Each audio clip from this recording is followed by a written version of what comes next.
ബിസ്മില്ലാഹിർ റഹ്മാനിർ റഹീം. അൽഹംദുലില്ലാഹി റബ്ബിൽ ആലമീൻ.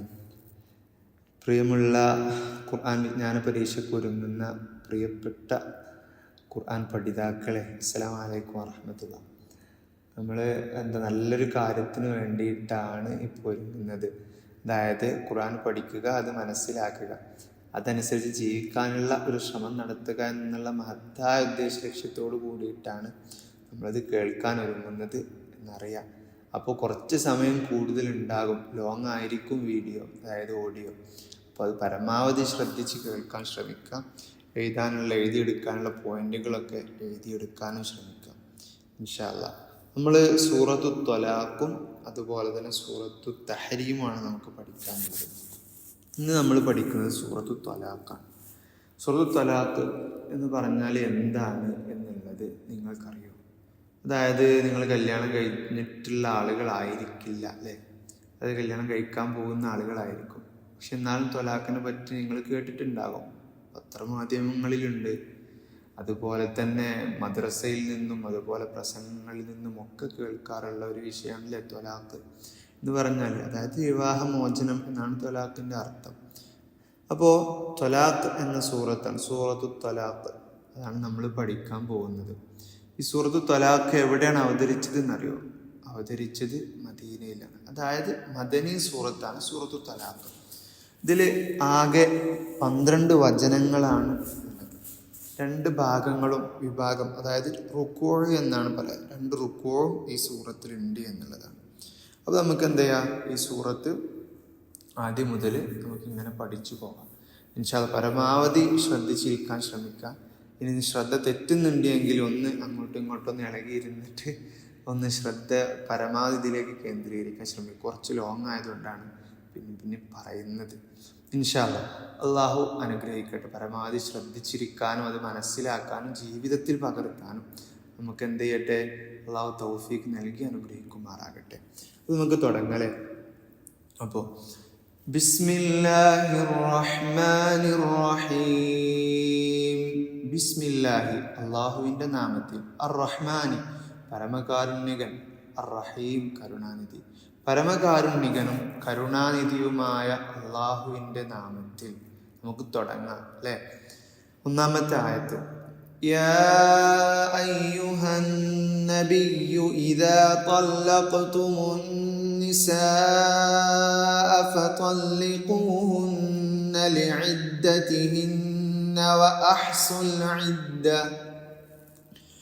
واتقوا الله ربكم لا تخرجوهن من بيوتهن ولا يخرجن إلا أن يأتين بفاحشة مبينة وتلك حدود الله ومن يتعد حدود الله فقد ظلم نفسه لا تدري لعل الله يحدث بعد ذلك أمرا. ഇനി ഇതിൻ്റെ ഈ ഒരു ആയത്ത്, ഒന്നാമത്തെ ആയത്താണ് നമ്മൾ ഓതിയത്. അതിൻ്റെ വാക്കർത്തൊന്ന് നമുക്ക് ശ്രദ്ധിക്കാം.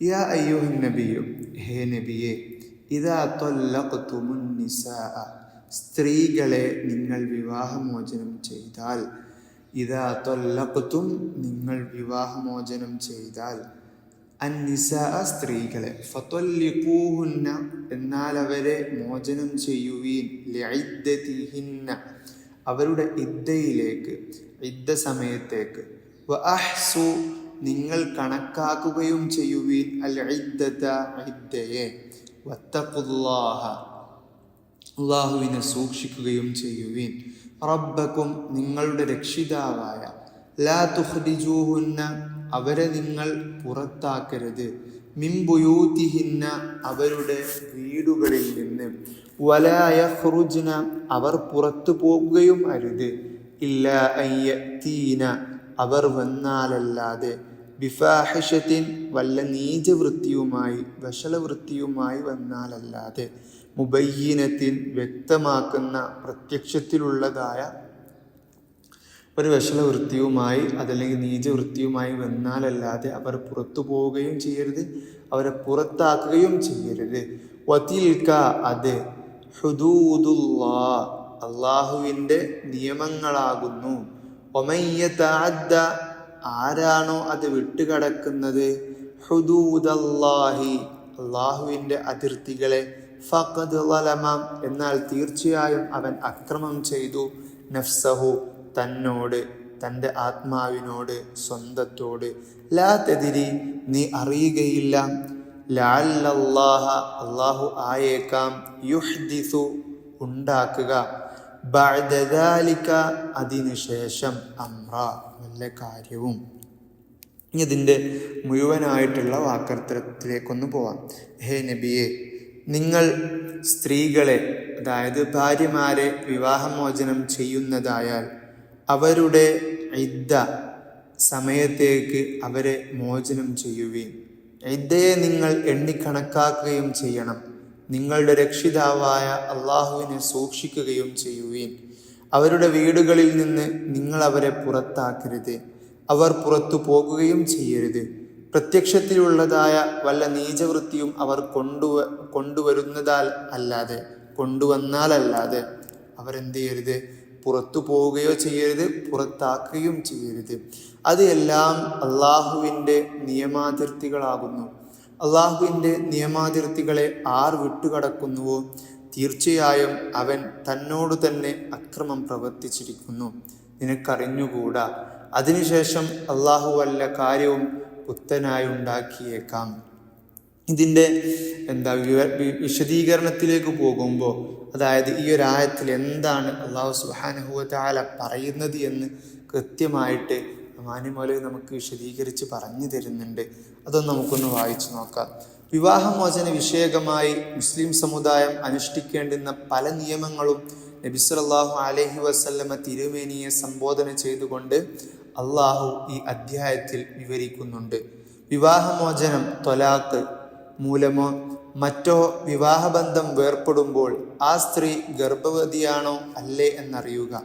വിവാഹമോചനം ചെയ്തു കഴിഞ്ഞ ശേഷം അതിനെപ്പറ്റി ഖേദിക്കുകയും പഴയ ബന്ധത്തിലേക്ക് മടങ്ങുവാൻ ആഗ്രഹിക്കുകയും ചെയ്യുന്നവർക്ക് അതിനൊരവസരം നൽകുക മുതലായ ആവശ്യങ്ങളെ മുൻനിർത്തി വിവാഹമോചനം ചെയ്യപ്പെട്ട സ്ത്രീകൾ കുറച്ചു കാലം നിർബന്ധമായി കാത്തിരിക്കേണ്ടതുണ്ട്.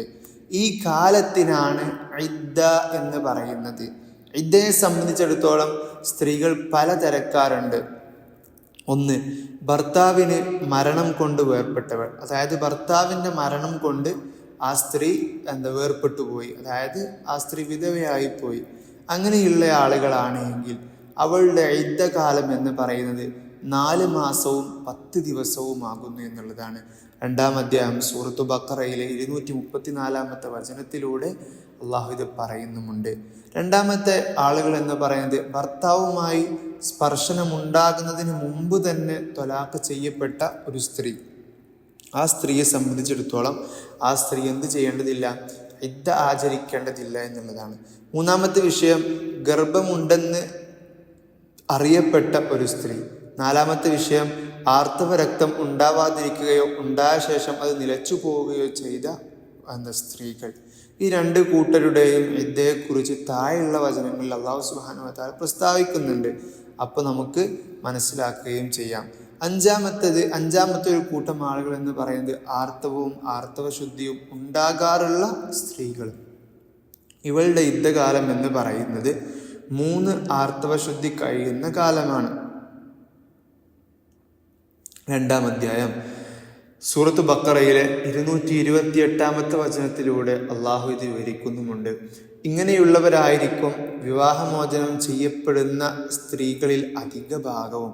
ഈ വകുപ്പിൽപ്പെട്ടവരുടെ ഇദ്ദകാലം ഏറിയും കുറഞ്ഞും വരാൻ സാധ്യതയുള്ളത് കൊണ്ട് അതിൽ ദൈർഘ്യം വരാതിരിക്കുവാൻ വേണ്ടി അള്ളാഹു നിയമിച്ച ഒരു നിയമമാണ് ഈ വചനത്തിൻ്റെ ആദ്യത്തിൽ കാണുന്നത്. അതായത് സ്ത്രീയുടെ ആർത്തവം കഴിഞ്ഞ് ശുദ്ധിയാകുകയും ആ ശുദ്ധികാലത്ത് ഭർത്താവിൻ്റെ സ്പർശനം ഉണ്ടാകാതിരിക്കുകയും ചെയ്യുന്ന അവസരത്തിലെ ത്വലാഖ് നടക്കുവാൻ പാടുള്ളൂ. ഇതാണ് ഇദ്ദ സമയത്തേക്കായിരിക്കണം ത്വലാഖ് തൊല്ലിഖൂഹുന്ന ലിഇദ്ദതിഹിന്ന എന്ന് പറഞ്ഞതിൻ്റെ അർത്ഥം എന്ന് പറയുന്നത്. അതാണ് അതുകൊണ്ട് ഉദ്ദേശിക്കുന്നത്. ഇങ്ങനെ ചെയ്യുന്ന പക്ഷം ത്വലാഖ് നടന്ന ആ ശുദ്ധികാലം ഒരെണ്ണമായി കണക്കാക്കപ്പെടുന്നത് കൊണ്ട് പിന്നീട് 2 ആർത്തവം കഴിഞ്ഞ് 3ാമത്തെ ശുദ്ധിയിൽ പ്രവേശിക്കുന്നതോടെ അവളുടെ ഇദ്ദ അവസാനിക്കുന്നതാണ് എന്നുള്ളതാണ്. നേരെ മറിച്ച് ആർത്തവകാലത്താണ് ത്വലാഖ് നടന്നത് എങ്കിൽ ഇദ്ദകാലം ദീർഘിക്കും എന്നുള്ളതാണ് സത്യം.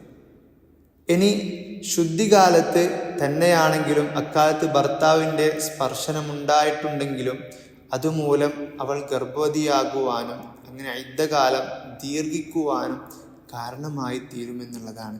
അതുകൊണ്ട് ആ ഒരു സമയത്ത് നമ്മൾ എന്ത് ചെയ്യാൻ പാടില്ല? ത്വലാഖ് ചെയ്യാൻ പാടില്ല, വിവാഹമോചനം ചെയ്യാൻ പാടില്ല എന്നുള്ളതാണ്. മനസ്സിലായിട്ടുണ്ടാകും എന്ന് വിചാരിക്കുന്നു. ബുഖാരിയും മുസ്ലിമും തുടങ്ങിയ ഹദീസ് പണ്ഡിതന്മാർ ഉദ്ധരിച്ചൊരു ഹദീസിൽ ഇപ്രകാരം വന്നിട്ടുണ്ട്. അബ്ദുല്ലാഹി ഇബ്നു ഉമർ റളിയല്ലാഹു അൻഹു തൻ്റെ ഭാര്യയെ വിവാഹമോചനം ചെയ്തു. ആ സ്ത്രീക്ക് അപ്പോൾ ആർത്തവകാലമായിരുന്നു. അതായത് ആർത്തവകാലത്താണ് അബ്ദുല്ലാഹി ഇബ്നു ഉമർ റളിയല്ലാഹു അൻഹു എന്ത് ചെയ്യുന്നത്? വിവാഹമോചനം ചെയ്യുന്നത്. ഈ വിവരം ഉമർ റളിയല്ലാഹു അൻഹു നബി സല്ലല്ലാഹു അലൈഹി വസല്ലമയെ അറിയിച്ചു. അപ്പോൾ നബി സല്ലല്ലാഹു അലൈഹി വസല്ലമ അവരോട് അങ്ങനെ ചെയ്യാൻ പാടില്ല, അതായത് ദേഷ്യപ്പെട്ടുകൊണ്ട് സംസാരിച്ചു എന്നുള്ളതാണ്. അവൻ അവളെ മടക്കിയെടുക്കട്ടെ, എന്നിട്ട് അവൾക്ക് ശുദ്ധി ഉണ്ടാകുകയും പിന്നെ ആർത്തവമുണ്ടാവുകയും പിന്നെ ശുദ്ധിയാവുകയും ചെയ്യുന്നത് വരെ അവളെ വെച്ചുകൊണ്ടിരിക്കട്ടെ, അതായത് അവളെ ഭാര്യയാക്കി തന്നെ കൊണ്ടുപോകട്ടെ. എന്നിട്ട് അവളെ ത്വലാഖ് ചെയ്യണമെന്ന് അവന് തോന്നുന്ന പക്ഷം, അതായത് പിന്നെയും ത്വലാഖ് ചെയ്യണം എന്ന് തോന്നുകയാണ് എങ്കിൽ ആ ഒരു ശുദ്ധികാലത്ത് അവളെ സ്പർശിക്കുന്നതിന് മുമ്പ് അവൻ ത്വലാഖ് നടത്തിക്കൊള്ളട്ടെ എന്നാണ്. ഇതാണ് ഇദ്ദ സമയത്തേക്ക് ത്വലാഖ് നടത്തണമെന്ന് അള്ളാഹു കൽപ്പിച്ചിട്ടുള്ള ആ ഒരു കാലം എന്ന് പറയുന്നത്. ഈ ഹദീസിൽ നിന്ന് മേൽ വിവരിച്ചത് കൂടുതൽ വ്യക്തമാകും എന്നുള്ളതാണ്. ഈ ഖുർആൻ നിർവചനത്തിൻ്റെയും അടിസ്ഥാനത്തിൽ പണ്ഡിതന്മാർ ത്വലാഖിനെ 3ആയി ഭാഗിച്ചിട്ടുണ്ട് എന്നുള്ളതാണ്. ഒന്ന്, സുന്നത്തിനോട് യോജിക്കുന്ന ശരിയായ ത്വലാഖ് സുന്ന, അതായത് സംയോഗം നടന്നിട്ടില്ലാത്ത ശുദ്ധികാലത്തുണ്ടാകുന്ന ത്വലാഖും പ്രത്യക്ഷത്തിൽ ഗർഭവതിയായവളുടെ ത്വലാഖും ഇതിൽ ഉൾപ്പെടുന്നു എന്നുള്ളതാണ്. രണ്ടാമത്തത് സുന്നത്തിനെതിരായ ത്വലാഖ് ബിദ്അ, ഗർഭവതിയായി അറിയപ്പെടാത്ത സ്ത്രീയെ അവളുടെ ആർത്തവകാലത്തോ സംയോഗം നടന്നിട്ടുള്ള ശുദ്ധികാലത്തോ നടത്തുന്ന ത്വലാഖ്. അതായത് കൃത്യമായിട്ട് മനസ്സിലാക്കാവുന്ന വിഷയമാണ്. അതായത് അള്ളാഹു പറഞ്ഞു തന്നിട്ടുള്ള ആ ഒരു കാര്യം തന്നെ 3ആയി ഇവിടെ മനസ്സിലാക്കാം എന്നുള്ളതാണ്. 3ാമത്തെ വിഷയം രണ്ടുമല്ലാത്തത്. ഇതിൽ പലതും ഉൾപ്പെടുന്നു. വിശദ വിവരങ്ങളൊക്കെ ഇൻഷാ അല്ലാഹ് ഫിഖ് ഗ്രന്ഥങ്ങളിൽ നമുക്ക് കാണാവുന്നതുമാണ്. ഇത് ആരംഭിക്കുന്നതിന് പറ്റിയ സമയത്തായിരിക്കണം ത്വലാഖ് നടത്തുന്നതെന്ന് കൽപ്പിച്ച ശേഷം ഇദ്ദയെ ശരിയായി എണ്ണിക്കണക്കാക്കുകയും വേണം. അഹ്സുൽ ഇദ്ദ എന്നുകൂടി അള്ളാഹു കൽപ്പിക്കുന്നുണ്ട് എന്നുള്ളതാണ്. തുടക്കവും അവസാനവും ശരിക്ക് കണക്കാക്കപ്പെടാത്ത പക്ഷം അതുമൂലം പല കുഴപ്പങ്ങളും വഴക്കുകളും ഉണ്ടാകുവാൻ സാധ്യതയുള്ളത് കൊണ്ടാണ് ഇക്കാര്യം പ്രത്യേകം എടുത്ത് പറഞ്ഞിരിക്കുന്നത്.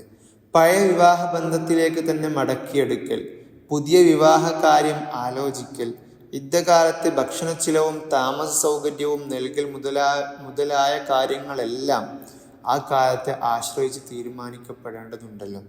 അതുകൊണ്ട് തന്നെ യുദ്ധകാലത്തിൻ്റെ നിർണയത്തിൽ തർക്കം വരുമ്പോൾ ഇത്തരം കാര്യങ്ങളിൽ പലപ്പോഴും വഴക്കും വക്കാണവും നടക്കാറുള്ളത് സാധാരണമാണ്.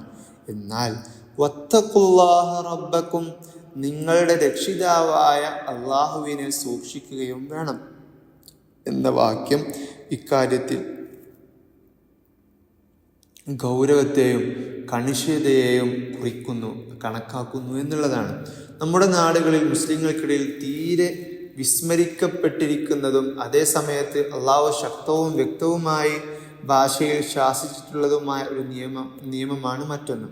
അതെ, അവരുടെ വീടുകളിൽ നിന്ന് പുറത്താക്കരുത് എന്നുള്ളതാണ്. നമ്മുടെ വീടുകളിൽ നിന്ന്, അതായത് ഭർത്താവിൻ്റെ വീടുകളിൽ നിന്ന് പുറത്താക്കരുത്. സ്ത്രീകളാണെങ്കിൽ എന്ത് ചെയ്യരുത്? പുറത്തു പോവുകയും ചെയ്യരുത് എന്നുള്ളതാണ്. ലാ തുഖ്രിജൂഹുന്ന എന്നാണ് പറഞ്ഞിട്ടുള്ളത്. വിവാഹമോചനം ചെയ്യപ്പെട്ട സ്ത്രീ അതുവരെ താമസിച്ചിരുന്ന വീട്ടിൽ നിന്ന്, ഭർത്താവിൻ്റെ വക വീട്ടിൽ നിന്ന് അവളെ ഇറക്കി അയക്കുവാനും അവൾക്ക് ഇറങ്ങിപ്പോകുവാനും പാടില്ല എന്നുള്ളതാണ് അതിൽ നിന്ന് മനസ്സിലാക്കേണ്ടത്. അതുപോലെ തന്നെ പിന്നീട് പറയുന്നതാണ് ഇല്ല അയ്യതീന ബിഫാഹിഷത്തിൻ മുബയ്യിന, അവർ വ്യക്തമായ വല്ല നീചവൃത്തിയും കൊണ്ടുവന്നാലല്ലാതെ എന്ന വാക്യം നോക്കുമ്പോൾ ഈ അഭിപ്രായത്തിൻ്റെ പിൻബലം കാണുന്നത് എന്താണെന്ന് അള്ളാഹു ആലം. വാസ്തവത്തിൽ അള്ളാഹുവിൻ്റെ ഈ നിയമം അതർഹിക്കുന്ന വിധത്തിൽ മുസ്ലിങ്ങൾക്കിടയിൽ നടപ്പിലുണ്ടായിരുന്നുവെങ്കിൽ ഈ നടക്കുന്ന വിവാഹമോചനങ്ങൾ അധിക ഭാഗവും താനെ ദുർബലപ്പെട്ടു പോകുമായിരുന്നു എന്നുള്ളതാണ് സത്യം. കാരണം എന്താണെന്ന് ചോദിച്ചാൽ, വിവാഹമോചനം ചെയ്യപ്പെട്ട ശേഷം ഇദ്ദ കഴിയുന്നത് വരെ ഏറെക്കുറെ 3 മാസക്കാലം ആ സ്ത്രീ ഭർത്താവിൻ്റെ വീട്ടിൽ തന്നെ കഴിഞ്ഞുകൂടും. വിവാഹമോചനത്തിന് ഇടയാക്കിയ അസുഖം, അതായത് ഒരു പ്രശ്നം, ആ ഒരു പ്രയാസം ക്രമേണ തീർന്നു പോകുവാനും അത് കാരണമാകുന്നു എന്നുള്ളതാണ് സത്യം. 2 പേർക്കുമിടയിൽ പഴയ ബന്ധം തുടരുവാനുള്ള ആഗ്രഹം ജനിക്കുവാനും അതിന് യുദ്ധകാലം കഴിയുമ്പോഴേക്കും അവൻ അവളെ മടക്കിയെടുക്കുവാനും കാരണമായി തീരുന്നു. അത് ഒരു മാനസികമായിട്ടുള്ള, അതായത് സൈക്കോളജിക്കലി ചിന്തിക്കേണ്ട ഒരു വശമാണ് എന്നുള്ളതാണ് സത്യം. അതായത് 2-3 മാസം ഒന്നിങ്ങനെ വിട്ടുപിരിഞ്ഞിരിക്കുമ്പോൾ, അതായത് ഒരു ബന്ധമില്ലാതെ ഇങ്ങനെ ഇരിക്കുന്ന സമയത്ത് ഒരു അടുപ്പം സ്വാഭാവികമായിട്ടും നമ്മുടെ മനസ്സുകൾ തമ്മിൽ ഉണ്ടാകും എന്നുള്ളതാണ്. അതായത് നല്ല അടുത്ത ആളുകളാണെങ്കിൽ സ്വാഭാവികമായിട്ടും വിട്ടിരിക്കുന്ന സമയത്ത്, പിരിഞ്ഞിരിക്കുന്ന സമയത്ത് ഒരു അടുപ്പം ഉണ്ടായിത്തീരാൻ സാധ്യതയുണ്ട് എന്നുള്ളതാണ്. പിന്നീട് പറയുന്നത്, മനുഷ്യ മനസ്സിനെ കുറിച്ച് മനുഷ്യനേക്കാൾ അറിയാവുന്ന അള്ളാഹുവിൻ്റെ ഈ നിയമം എത്ര കണ്ട് യുക്തിമത്തായ ഒന്നാണെന്ന് നമ്മളൊന്ന് ജസ്റ്റ് ഒന്ന് ആലോചിച്ച് നോക്കുക എന്നുള്ളതാണ്. പക്ഷേ മുസ്ലിങ്ങൾ അത് അവഗണിച്ച് കളയുകയാണ്. കൂട്ടത്തിൽ ഇദ്ദയിലിരിക്കുന്ന സ്ത്രീകൾ ചിലവ് കൊടുക്കേണ്ടതുണ്ടെന്ന നിയമവും വിസ്മരിക്കപ്പെട്ടു പോവുകയാണ് എന്നുള്ളതാണ്. അത് ഇദ്ദയിലിരിക്കുന്ന ഒരു സ്ത്രീ, ആ സ്ത്രീയുടെ ചെലവ് വഹിക്കേണ്ടത് ആരാണ്? ഭർത്താവാണ് എന്നുള്ളതാണ്. അതായത് ആ ഭർത്താവ് തന്നെ എന്ത് ചെയ്യണം? ആ ഇദ്ദയിലിരിക്കുന്ന സ്ത്രീയുടെ മുഴുവൻ ചെലവും ഭർത്താവ് വഹിക്കണം എന്നുള്ളതാണ്. ഇതിൻ്റെ എല്ലാം തിക്തഫലം സമുദായം എന്ത് ചെയ്യുന്നുണ്ട്? ഇന്ന് അനുഭവിച്ചു വരുന്നുണ്ട്. നിസ്സാര കാര്യത്തെ ചൊല്ലി വിവാഹമോചനം നടക്കും. അതോടെ അല്ലെങ്കിൽ അതിനു മുമ്പ് തന്നെ അവർ വീട്ടിൽ നിന്ന് ബഹിഷ്കരിക്കപ്പെടും, അതായത് വീട്ടിൽ നിന്ന് പുറത്താക്കപ്പെടും. അല്ലെങ്കിലും അവർ സ്വയം ഇറങ്ങിപ്പോകും. അതായത് എനിക്ക് വേണ്ട, ഞാൻ പോവുകയാണെന്ന് പറഞ്ഞിട്ട് ഭാര്യമാർ ഇറങ്ങിപ്പോകും, എനിക്ക് നിങ്ങളെ കൂടെ ജീവിക്കാൻ കഴിയില്ല. അതുപോലെ തന്നെ ഭർത്താക്കന്മാർ എന്ത് പറയും? നീ പോയിക്കോ, അന്ന് എനിക്ക് വേണ്ട എന്ന് പറഞ്ഞിട്ട് ആദ്യം തന്നെ ഇറക്കി വിടുക, അല്ലെങ്കിൽ ഇറങ്ങിപ്പോകുന്ന ഒരു അവസ്ഥയാണ് സത്യം പറഞ്ഞാൽ ഇന്നത്തെ കാലഘട്ടത്തിൽ നമുക്ക് കാണുവാൻ കഴിയുന്നത് എന്നുള്ളതാണ്. എന്നാൽ വ്യക്തമായ ഒരു നീചവൃത്തി അവരുടെ ഭാഗത്ത് നിന്ന് കണ്ടാലല്ലാതെ, ഫാഹിഷത്തിൻ മുബയ്യിന എന്നാണ് അള്ളാഹു പറയുന്നത്, അതല്ലാതെ നിങ്ങൾ എന്ത് ചെയ്ത് അവരെ വീട്ടിൽ നിന്നും പുറത്താക്കരുത് എന്നുള്ളതാണ് അള്ളാഹു സുബ്ഹാനഹു വ തആല നമുക്ക് വ്യക്തമാക്കി തരുന്നത്. അതുകൊണ്ട് തന്നെ ഒരു ത്വലാഖ് ചെല്ലുന്ന ആ ഒരു സമയത്ത് ആ ഒരു സ്ത്രീ, ആ ഒരു പുരുഷനും ആ ഒരു സ്ത്രീയും, അതായത് ഭാര്യയും ഭർത്താവും അനുഷ്ഠിക്കേണ്ടുന്ന കുറേ നിയമങ്ങൾ അള്ളാഹു ഈ ഒരു സൂറത്തിൽ 1-ാമത്തെ ആയത്തിൽ തന്നെ പഠിപ്പിക്കുന്നുണ്ട് എന്നുള്ളതാണ്. ഫാഹിഷത്തി മുബൈന് വ്യക്തമായ നീതിവൃത്തി കണ്ടാലല്ലാതെ, അങ്ങനെ ഒന്ന് കണ്ടാൽ അവരെ പുറത്താക്കാം, അതല്ലെങ്കിൽ അവർക്ക് പുറത്തു പോകാം. ഭർത്താവിൻ്റെ ഭാഗത്തു നിന്നാണ് കാണുന്നതെങ്കിൽ ഭാര്യയ്ക്ക് ഇറങ്ങിപ്പോകാം. ഇനി ഭാര്യയുടെ ഭാഗത്തു നിന്നാണ് കാണുന്നതെങ്കിൽ ഭാര്യയെ ഭർത്താവിന് എന്ത് ചെയ്യുക? ഇറക്കി അയക്കാം മറ്റൊരു സ്ഥലത്തേക്ക് എന്നുള്ളതാണ്. അതുവരെ എന്ത് ചെയ്യരുത്? വീട്ടിൽ നിന്നും പുറത്തു പോകരുത് എന്നുള്ളതാണ് അള്ളാഹുവിൻ്റെ നിയമം എന്ന് പറയുന്നത്. ഈ താക്കീത് കൊണ്ടും അള്ളാഹു മതിയാക്കിയിട്ടില്ല. ഹേ മനുഷ്യ, തൽക്കാലം നീ വിവാഹമോചനം അങ്ങ് നടത്തിയെങ്കിലും പിന്നീട് എന്തെല്ലാം കാര്യങ്ങളാണ് നടക്കുവാനിരിക്കുന്നത്, അള്ളാഹു എന്തെല്ലാം പുതിയ മാറ്റങ്ങളാണ് സംഭവിപ്പിക്കുവാൻ പോകുന്നത് എന്നൊന്നും നിനക്കറിഞ്ഞുകൂടല്ലോ. ഒരുപക്ഷെ നീ സ്വയം തന്നെ ഖേദിച്ചേക്കും, അല്ലെങ്കിൽ ഭാവിയിൽ നിങ്ങൾ തമ്മിൽ പൂർവാധികം സ്നേഹത്തിൽ കഴിഞ്ഞുകൂടാൻ അവസരമുണ്ടായേക്കും. അങ്ങനെ പലതും സംഭവിച്ചേക്കാം. അതുകൊണ്ട് തന്നെ അള്ളാഹുവിൻ്റെ നിയമാതിർത്തി വിട്ടുകടക്കാതെ അതിൻ്റെ പരിധിയിൽ ഒതുങ്ങി നിൽക്കുകയാണ് നിനക്ക് നല്ലത് എന്നൊക്കെയാണ് അള്ളാഹു ആയത്തിൻ്റെ അവസാന വാക്യത്തിൽ ഉണർത്തുന്നത്. ലാ തദ്രി ലഅല്ലല്ലാഹ യുഹ്ദിസു ബഅദ ദാലിക അംറ. നിയമപരമായി നീ ശ്രദ്ധിക്കുകയും അത് അനുഷ്ഠിക്കുകയും ചെയ്യണം. അങ്ങനെ ചെയ്യുകയാണ് എങ്കിലും നിനക്ക് സമാധാനവും സന്തോഷവും ഉണ്ടാവും എന്നുള്ളത് അള്ളാഹു സുബ്ഹാനഹു വ തആല വ്യക്തമാക്കുന്നുണ്ട് എന്നുള്ളതാണ്. അതാണ് 1-ാമത്തെ ആയത്തിൽ അള്ളാഹു വ്യക്തമാക്കുന്നത്. ഇനി 2-ാമത്തെ ആയത്ത് നമുക്കൊന്ന് ആദ്യം എന്ത് ചെയ്യാം? ഓതി നോക്കാം. فَإِذَا بَلَغْنَ أَجَلَهُنَّ فَأَمْسِكُوهُنَّ بِمَعْرُوفٍ أَوْ فَارِقُوهُنَّ بمعروف وأشهدوا ذوي عدل منكم وأقيموا الشهادة لله ذلكم يوعظ به من كان يؤمن بالله واليوم الآخر ومن يتق الله يجعل له مخرجا. ഓക്കെ, ഇതിൻ്റെ വാക്കർത്ഥം ഇങ്ങനെയാണ്. ഫഇദാ ബലഗന,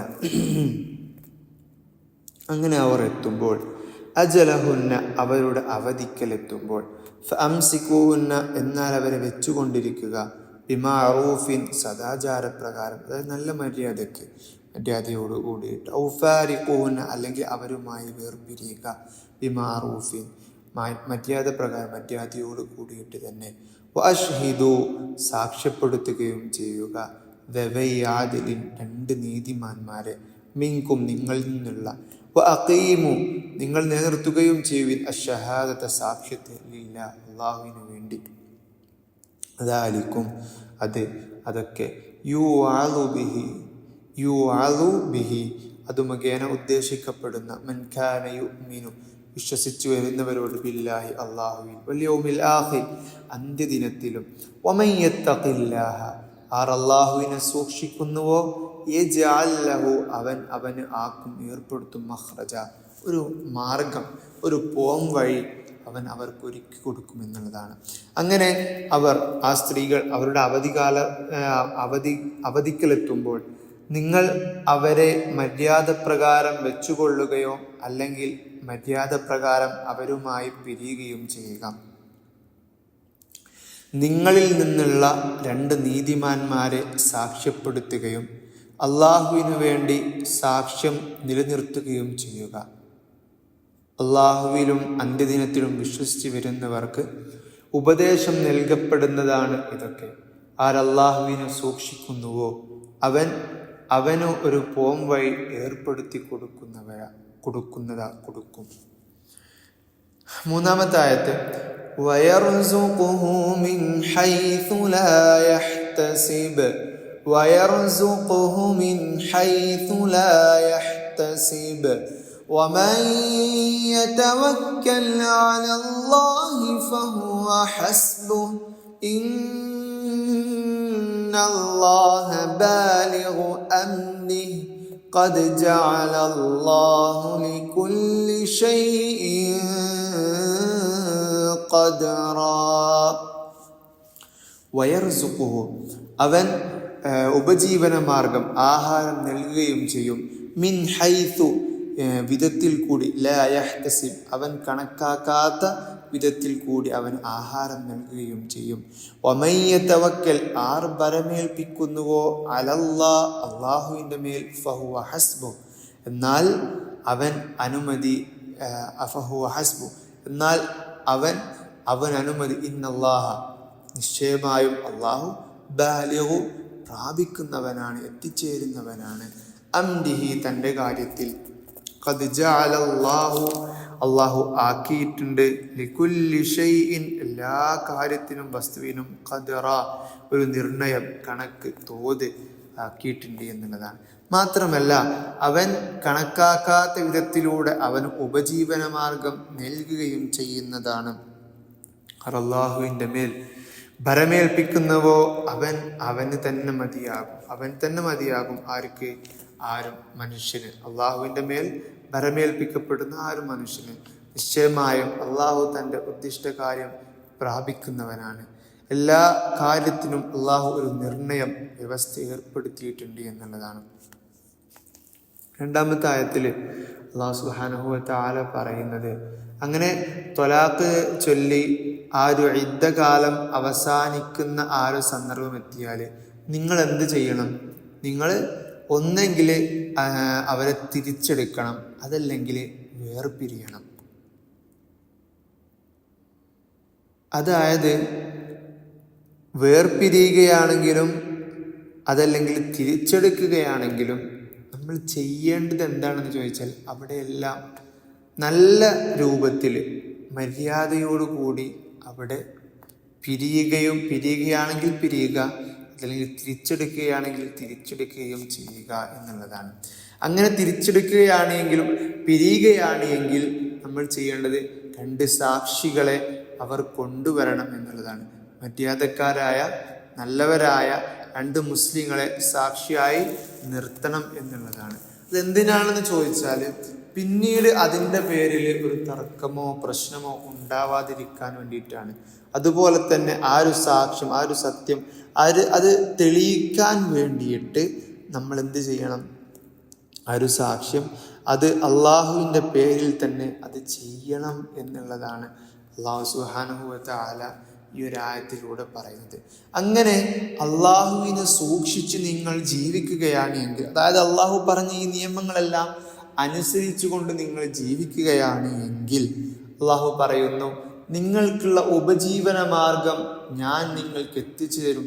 ആരാണോ വമയ്യ തവക്കൽ അലല്ലാഹ്, ആരാണോ എന്നിൽ ബലമേൽപ്പിക്കുന്നത് അവന് ഉപജീവന മാർഗം ഞാൻ നൽകുമെന്ന് പറയുന്നത് അള്ളാഹുവാണ്. പ്രിയമുള്ളവരെ, അതുകൊണ്ട് അള്ളാഹുവിൻ്റെ നിയമങ്ങളെ അനുസരിക്കുകയും അത് ജീവിതത്തിൽ പകർത്തുകയും ചെയ്യുക എന്നുള്ളതാണ്. അങ്ങനെ ജീവിതത്തിൽ പകർത്തിയാൽ അതിനുള്ള മാർഗം ഒരു പോംവഴി അള്ളാഹു സുബ്ഹാനഹു വ തആല നമുക്ക് കാണിച്ചു തരും എന്നുള്ളതാണ്. അതാണ് ഇതിൽ നിന്നും നമ്മൾ മനസ്സിലാക്കേണ്ട വിഷയം എന്ന് പറയുന്നത്. അള്ളാഹുവിനെ അനുസരിക്കുകയാണെങ്കിൽ അതിനുള്ളൊരു മാർഗം, എന്ത് പ്രശ്നങ്ങളാണെങ്കിലും അതിനുള്ളൊരു മാർഗം അള്ളാഹു സുബ്ഹാനഹു വ തആല നമ്മൾ വിചാരിക്കാത്ത തരത്തിൽ നമ്മുടെ ഇടയിലേക്ക് അള്ളാഹു ഇറക്കിത്തരും എന്നുള്ളതാണ്. അപ്പോൾ അള്ളാഹുവിനെ സൂക്ഷിച്ച് ജീവിക്കാൻ നമ്മൾ പരമാവധി പരിശ്രമിക്കുക എന്നുള്ളതാണ്. ഇനി 4-ാമത്തെ ആയത്ത്, വല്ലാഇ യഇസ്ന മിനൽ മഹീദി മിൻ നിസാഇകും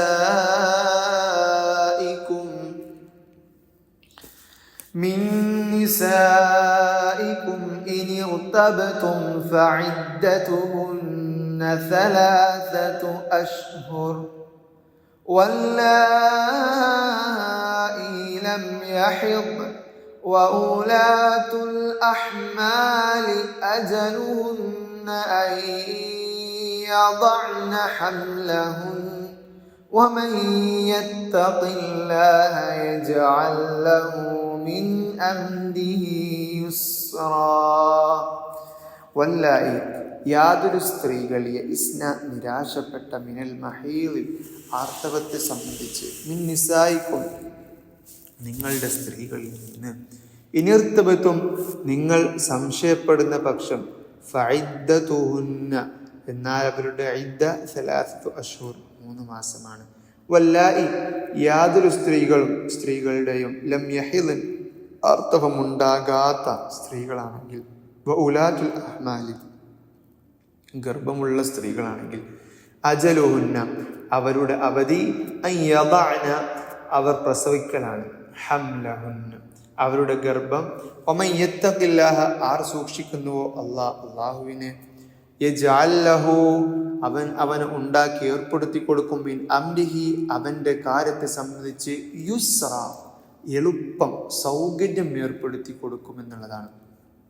അതായത് നിങ്ങളുടെ സ്ത്രീകളിൽ നിന്ന് ആർത്തവത്തെ സംബന്ധിച്ച് നിരാശപ്പെട്ടവരാകട്ടെ, നിങ്ങൾ സംശയപ്പെടുകയാണെങ്കിൽ അവരുടെ ഇദ്ദ 3 മാസമാകുന്നു. ആർത്തവമുണ്ടായിട്ടില്ലാത്തവരുടെയും ഇദ്ദ അങ്ങനെ തന്നെയാണ്, 3 മാസമാണ്, 3 മാസം. ഇനി ഗർഭവതികളായ സ്ത്രീകളാണ്, അതായത് ഗർഭാവസ്ഥയിലാണ് അവർ ത്വലാഖ് ചെയ്യുന്നത്, വിവാഹമോചനം ചെയ്യുന്നത് എങ്കിൽ അവരുടെ അവധി എന്ന് പറയുന്നത് അവർ ഗർഭം ഒരു കുഞ്ഞിനെ പ്രസവിക്കലാണ് എന്നാണ്. പ്രസവിക്കുന്നത് വരെയാണ് അവരുടെ ഇദ്ദകാലം എന്ന് പറയുന്നത്. അതുവരെ അവർ ഇദ്ദയിൽ അനുഷ്ഠിക്കേണ്ട നിയമങ്ങൾ ഏതൊക്കെയാണോ അതെല്ലാം അനുഷ്ഠിച്ചിട്ടാണ് അവർ മുന്നോട്ട് പോവേണ്ടത് എന്നുള്ളതാണ്. അള്ളാഹുവിനെ ആർ സൂക്ഷിക്കുന്നുവോ അവിടെയൊക്കെ അള്ളാഹുവിനെ സൂക്ഷിക്കാൻ പറയാണ്. അതായത് നമ്മൾ അവിടെയൊക്കെ വീണു പോവാൻ സാധ്യതയുണ്ട്. എന്നാൽ ആ വീണു പോകുന്നതിൽ നിന്നൊക്കെ ആരാണോ രക്ഷപ്പെടുന്നത്, സൂക്ഷിക്കുന്നത്, അവന് തൻ്റെ കാര്യത്തെക്കുറിച്ച് അള്ളാഹു എളുപ്പമുണ്ടാക്കി കൊടുക്കും, സൗകര്യം ഏർപ്പെടുത്തി കൊടുക്കുമെന്നാണ് അള്ളാഹു 4-ാമത്തെ ആയത്തിലൂടെ പറയുന്നത്. ഇനി 5-ാമത്തെ ആയത്തിൽ ذلك أمر الله أنزله إليكم ومن يتق الله يكفر عنه سيئاته ويعظم له أجرا ذلك അത് അംറുല്ലാഹി അല്ലാഹുവിൻ്റെ കൽപ്പനയാണ് അൻസലഹു അതിനെ ഇറക്കിയിരിക്കുന്നു ഇലൈക്കും നിങ്ങളിലേക്ക്, അതായത് നമ്മളിലേക്ക്. വമൻ യത്തഖില്ലാഹ അല്ലാഹുവിനെ ആർ സൂക്ഷിക്കുന്നുവോ യുകഫിർ അൻഹു അവന് മറച്ച് മൂടി വെച്ചു കൊടുക്കും സയ്യിആതിഹി അവൻ്റെ തിന്മകളെ യുഅളിം ലഹു അവന് വമ്പിച്ച വലുതാക്കുകയും ചെയ്യും അജ്റ പ്രതിഫലം അള്ളാഹു പ്രതിഫലം വലുതാക്കി കൊടുക്കും. അതായത് അത് അള്ളാഹുവിൻ്റെ കൽപ്പനയാകുന്നു. അവൻ അത് നിങ്ങൾക്ക് ഇറക്കി തന്നിരിക്കുകയാണ്. അള്ളാഹുവിനെ ആർ സൂക്ഷിക്കുന്നുവോ അവന് തൻ്റെ തിന്മകളെ അവൻ മറച്ചു വെച്ചു കൊടുക്കും. അവന് പ്രതിഫലം വമ്പിച്ചതാക്കുകയും ചെയ്യും എന്നുള്ളതാണ്. ഇതിൻ്റെ തഫ്സീർ വിശദീകരണം നമ്മൾ നോക്കുമ്പോൾ ആർത്തവം ഉണ്ടാകാറുള്ള സ്ത്രീകളുടെ യുദ്ധകാലം 3 ആർത്തവശുദ്ധി ഉണ്ടാകലാണെന്ന് മുമ്പ് 1-ാം വചനത്തിൻ്റെ വിശദീകരണത്തിൽ പ്രസ്താവിച്ചിട്ടുണ്ട്. പ്രായാധിക്യ നിമിത്തം ആർത്തവം നിലച്ചുപോയ ഒരു സ്ത്രീയാണെങ്കിൽ, അതല്ലെങ്കിൽ തീരെ ആർത്തവം ഉണ്ടായിട്ടില്ലാത്ത ഒരു സ്ത്രീയാണെങ്കിൽ അവരുടെ യുദ്ധകാലം എന്ന് പറയുന്നത് 3 മാസമാണ് എന്നുള്ളതാണ് ഒന്നാമതായിട്ട് പറയുന്നത്. പിന്നീട് പറയുന്നത് ഗർഭവതിയായ ഒരു സ്ത്രീയാണെങ്കിൽ ആ സ്ത്രീയുടെ ആർത്തവകാലം എന്ന് പറയുന്നത് അത് എപ്പോഴാണോ പ്രസവിക്കുന്നത് ആ ഒരു സമയം വരെയാണ് എന്നുള്ളതാണ്. ഇനി 5-ാം വചനത്തിൽ ഇതൊക്കെ അള്ളാഹു നിങ്ങൾക്ക് ഇറക്കി തന്ന കൽപ്പനകളാണ്, അതായത് നിയമങ്ങളാണ് എന്ന് ഉണർത്തുകയാണ്. ഇങ്ങനെയുള്ള വാക്യങ്ങൾ ഓരോന്നും സശ്രദ്ധ മനസ്സിലെത്തിക്കൊണ്ട് ആയിരിക്കണം നാം ഖുർആൻ വായിക്കുന്നതും അതിൽ നിന്ന് മനസ്സിലാക്കേണ്ടതും എന്നുള്ളതാണ് സത്യം. അള്ളാഹു നമുക്ക് അതിന് തൗഫീക്ക് നൽകട്ടെ എന്ന് നമുക്ക് എന്ത് ചെയ്യാം, പ്രാർത്ഥിക്കാം എന്നുള്ളതാണ്. ഇനി അടുത്ത ആയത്തിൽ 6-ാമത്തെ ആയത്ത് أسكنوهن من حيث سكنتم من وجدكم ولا تضاروهن لتضيقوا عليهن وإن كن أولات حمل فأنفقوا عليهن حتى يضعن حملهن فإن أرضعن لكم فآتوهن أجورهن وأتمروا بينكم بمعروف وإن تعاسرتم فسترضع له أخرى അസ്കിനൂഹുന്ന നിങ്ങൾ അവരെ താമസിപ്പിക്കുകയും പാർപ്പിക്കുകയും മിൻ ഹൈതു സകൻതും നിങ്ങൾ താമസിക്കുന്നതിൽപ്പെട്ട അതേ സ്ഥലത്ത് തന്നെ മിൻ വുജിദിക്കും അതായത് നിങ്ങളുടെ കഴിവിൽ നിന്നപ്പെട്ട വലാ തുദാറൂഹുന്ന അവരോട് നിങ്ങൾ ഉപദ്രവം പ്രവർത്തിക്കരുത്. ലിതുദയ്യിഖൂ നിങ്ങൾ ഒരു കുടുക്കം അവർക്കൊരു ബുദ്ധിമുട്ടുണ്ടാക്കുവാൻ അലൈഹിന്ന അവരുടെ മേൽ. വഇൻ കുന്ന അവരാണെങ്കിൽ ഉലാതി ഹംലിൻ ഗർഭവതികളാണ്. ഫഅൻഫിഖൂ എന്നാൽ ചിലവ് കൊടുക്കുകയും ചെയ്യുവിൻ അലൈഹിന്ന അവർക്ക് ഹത്താ യദഅന അവർ പ്രസവിക്കുന്നത് വരെ ഹംലഹുന്ന അവരുടെ ഗർഭം. ഫൈൻ അർദഅന ഇനി അവർ മുലപ്പാൽ കൊടുത്തെങ്കിൽ ലക്കും നിങ്ങൾക്ക് വേണ്ടി ഫആതൂഹുന്ന എന്നാൽ അവർക്ക് കൊടുക്കുവിൻ ഉജൂറഹുന്ന അവരുടെ പ്രതിഫലങ്ങൾ. വഅ്തമിറൂ നിങ്ങൾ കാര്യാലോചന നടത്തുകയും ചെയ്യുവിൻ ബൈനക്കും നിങ്ങൾക്കിടയിൽ ബിമഅറൂഫിൻ സദാചാര മര്യാദ നല്ല രൂപത്തിൽ. വഇൻ തആസർതും നിങ്ങൾ അന്യോന്യം ഞെരുക്കം കാട്ടിയാൽ ഫസതുർദിഉ അപ്പോൾ മുല കൊടുക്കണം ലഹു അവന് വേണ്ടി ഉഖ്റ മറ്റൊരുവൾ. അതായത് നിങ്ങൾ താമസിക്കുന്നിടത്തിൽപ്പെട്ട അതായത് നിങ്ങളുടെ കഴിവിൽപ്പെട്ട ഒരു സ്ഥലത്ത് നിങ്ങൾ അവരെ താമസിപ്പിക്കുകയും അവരുടെ മേൽ ഞെരുക്കം ഉണ്ടാക്കുവാൻ നിങ്ങൾ അവരോട് ഉപദ്രവം പ്രവർത്തിക്കരുത്. അവർ ഗർഭവതികളാണെങ്കിൽ അവർ തങ്ങളുടെ ഗർഭം പ്രസവിക്കുന്നത് വരേക്കും നിങ്ങൾ അവർക്ക് ചിലവ് കൊടുക്കുകയും ചെയ്യണം. ഇനി അവർ നിങ്ങൾക്ക് വേണ്ടി കുട്ടിക്ക് അതായത് മുല കൊടുക്കുന്ന പക്ഷം നിങ്ങൾ അവർക്ക് അവരുടെ പ്രതിഫലം കൊടുക്കണം. സദാചാര മര്യാദ പ്രകാരം നിങ്ങൾ തമ്മിൽ കാര്യാലോചന നടത്തുകയും ചെയ്യുക. നിങ്ങൾ അന്യോന്യം ഞെരുക്കം പ്രകടിപ്പിക്കുകയാണെങ്കിൽ അപ്പോൾ അവന് ഭർത്താവിന് വേണ്ടി വേറൊരുവൾ മുല കൊടുക്കേണ്ടതാണ്, കുട്ടിക്ക് മുല കൊടുക്കേണ്ടതാണ് എന്നുള്ളതാണ്. അടുത്ത ആയത്ത്, 7-ാമത്തെ ആയത്തിൽ لينفق ذو سعة من سعته ومن قدر عليه رزقه فلينفق مما آتاه الله لا يكلف الله نفسا إلا ما آتاها سيجعل الله بعد عسر يسرا ലിയുംഫിഖ് ചിലവഴിക്കട്ടെ ദൂ സഅത്തിൻ നിവൃത്തിയുള്ളവൻ മിൻ സഅതി അവൻ്റെ നിവൃത്തിയിൽ നിന്ന് വമൻ യാതൊരുവൻ ഖുദിറ അലൈഹി അവൻ്റെ മേൽ കണക്കാക്കപ്പെട്ടു എന്നാൽ റിസ്ഖുഹു അവൻ്റെ ആഹാരം ഉപജീവനം ഫൽയുംഫിഖ് എന്നാൽ അവൻ ചിലവഴിക്കട്ടെ മിമ്മാ ആതാഹു അവന് നൽകിയതിൽ നിന്ന് അള്ളാഹു നൽകിയതിൽ നിന്ന് ലാ യുകല്ലിഫുല്ലാഹ് അള്ളാഹു ശാസിക്കുന്നില്ല, അള്ളാഹു വിഷമിപ്പിക്കുകയില്ല നഫ്സൻ ഒരാളോടും ഒരു ദേഹത്തോടും വിഷമിപ്പിക്കില്ല, ബുദ്ധിമുട്ടിക്കുകയില്ല ഇല്ലാ മാ ആതഹ അതിന് അവൻ നൽകിയത് അല്ലാതെ സയജഅലുല്ലാഹ് അള്ളാഹു വഴിയെ ഉണ്ടാക്കും ആക്കിയേക്കും ബഅദ ഉസ്രിൻ ഒരു ഞെരുക്കത്തിന് ശേഷം യുസ്റ ഒരു എളുപ്പം. നിവൃത്തിയുള്ളവൻ തൻ്റെ നിവൃത്തിയിൽ നിന്ന് ചിലവഴിച്ചു കൊള്ളട്ടെ. യാതൊരുവൻ്റെ മേൽ അവൻ്റെ ഉപജീവനം കുടുസാക്കപ്പെട്ടിരിക്കുന്നുവോ അവൻ തനിക്ക് അള്ളാഹു നൽകിയതിൽ നിന്നും ചിലവഴിച്ചു കൊള്ളട്ടെ. ഒരു ദേഹത്തോടും അള്ളാഹു അതിന് നൽകിയതല്ലാതെ ചിലവഴിക്കുവാൻ അവൻ ശാസിക്കുകയില്ല. ഒരു പ്രയാസത്തിന് ശേഷം അള്ളാഹു വല്ല എളുപ്പവും ഏർപ്പെടുത്തി കൊടുത്തേക്കുന്നതാണ് എന്നുള്ളതാണ്. അതായത് അള്ളാഹു ഈ ആയത്തിൽ പറയുന്നത് വിവാഹമോചനം ചെയ്യപ്പെട്ട സ്ത്രീകൾക്ക് അവരുടെ യുദ്ധകാലം കഴിയുന്നത് വരെ ഭർത്താവ് പാർപ്പിടം നൽകണം എന്നുള്ളതാണ്. അവൻ്റെ വസതികളിൽ ഏതെങ്കിലും ഒന്നിൽ അവളെ താമസിപ്പിക്കണം എന്നുള്ളതാണ്. ഖത്താദ റളിയല്ലാഹു അൻഹു പറഞ്ഞതുപോലെ അതിൻ്റെ ഒരു വശത്ത് അവളെ താമസിപ്പിക്കണം. വീടിൻ്റെ നിലവാരവും തോതും കണക്കാക്കുന്നത് അവനവൻ്റെ സ്ഥിതിയും കഴിവും അനുസരിച്ച് മാത്രമായിരിക്കും.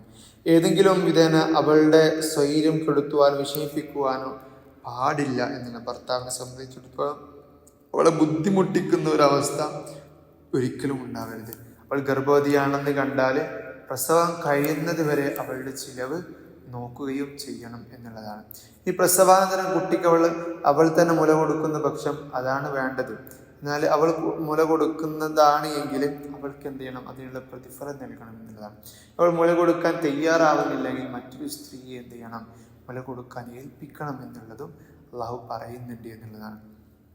ഇനി മടക്കിയെടുക്കാവുന്ന തൊലാഖ് മൂലം വിവാഹമോചനം ചെയ്യപ്പെട്ട സ്ത്രീകൾക്ക് അവർ ഇദ്ദയിലിരിക്കുന്ന സമയത്ത് താമസ സ്ഥലവും ഭക്ഷണ ചെലവും ഭർത്താവ് നൽകേണ്ടതാണ്. എന്നെനിക്ക് ഗർഭവതിയാണെങ്കിൽ ഗർഭം പ്രസവിക്കുന്നത് വരെ അവൾക്ക് ചിലവ് കൊടുക്കണം. അത് കഴിഞ്ഞ് വൈകുന്ന ഊലാതി ഹാംലിൻ എന്ന് പറഞ്ഞതിന് താല്പര്യം 2 തരത്തിൽ വ്യാഖ്യാനിക്കുന്നുണ്ട് എന്നുള്ളതാണ്. ഒന്ന്, സ്ത്രീ ഗർഭവതിയാണെങ്കിൽ, അതായത് സ്ത്രീ ഗർഭവതിയാണെങ്കിൽ മടക്കിയെടുക്കാവുന്ന തൊലാഖായാലും മടക്കിയെടുക്കുവാൻ പാടില്ലാത്ത തൊലാഖായാലും അവൾ പ്രസവിക്കുന്നത് വരെ ചിലവ് കൊടുക്കണമെന്നാണ് ഇതിൻ്റെ താല്പര്യമാണ് എന്നാണ് അധിക പണ്ഡിതന്മാരും അഭിപ്രായം പറയുന്നത്. എന്നാൽ അതല്ല, മടക്കിയെടുക്കാവുന്ന തൊലാഖിന് വിധേയരായ സ്ത്രീകളെ കുറിച്ച് തന്നെയാണ് ഈ പ്രസ്താവനയും. പക്ഷേ അവർക്ക് ഗർഭമുണ്ടെങ്കിൽ സാധാരണഗതിയിലുള്ള അവരുടെ യുദ്ധകാലം അവസാനിക്കുന്നതോടെ അവരുടെ ചിലവിൻ്റെ ബാധ്യത അവസാനിക്കുന്നില്ല. അവർ എപ്പോൾ പ്രസവിക്കുന്നുവോ അതുവരെ ചിലവ് കൊടുക്കണം. പ്രസവം ഒരു പക്ഷേ പിന്നെയും കുറെ കൂടി ദീർഘിച്ചേക്കാൻ സാധ്യതയുണ്ട് എന്നുള്ളത് കൊണ്ടാണ് ഇങ്ങനെ ഒരു കാര്യം പണ്ഡിതന്മാർ പറയുന്നത് എന്നുള്ളതാണ്. അതാണ് ഈ ഒരു 7 ആയത്തിൽ നമ്മൾ മനസ്സിലാക്കാനുള്ളത്.